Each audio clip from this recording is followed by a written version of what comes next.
presented by DNS Entertainment.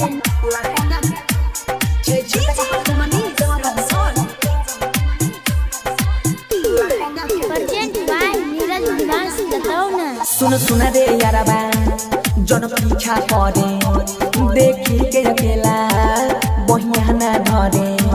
सुन सुन रे यारबा जन पीछा करे देखी के अकेला बहिया ना धरे रे रे रे।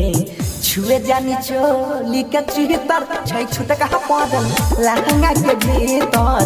छुए जानी चोली के चितर छै छुट कहा पड़ल लहंगा के भीतर। सुन सुन रे यारबा जन पीछा करे देखी के अकेला जो बनाना धारे रे रे रे। छुए जानी चोली के चितर छै छुट कहा पड़ल लहंगा के भीतर।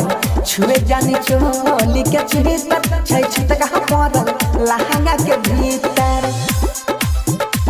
छै छुट कहा Santi Recording Studio,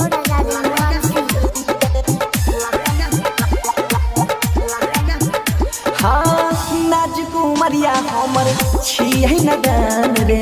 जबरी जे पर में छौरा निकल जैते जहान रे। नाजुक उमरिया अभी छियै हम न गान रे। जबरी जे पर में छौरा निकल जैते जहान रे।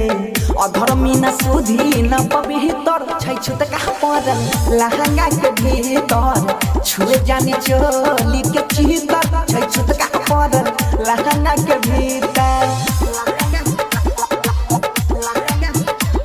छै छुट कहा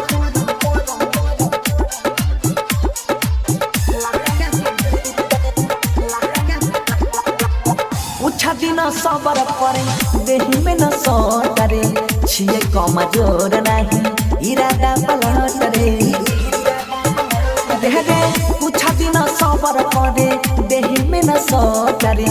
छिए कमजोर नहीं इरादा पलट रे।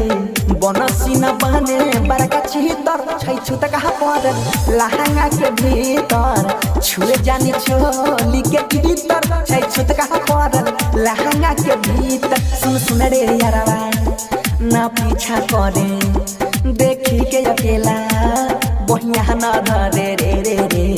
छुए जानी चोली के चितर छै छुट कहा पड़ल लहंगा के भीतर। छुए जानी चोली के चितर छै छुट कहा पड़ल लहंगा के भीतर। Santi Recording Studio,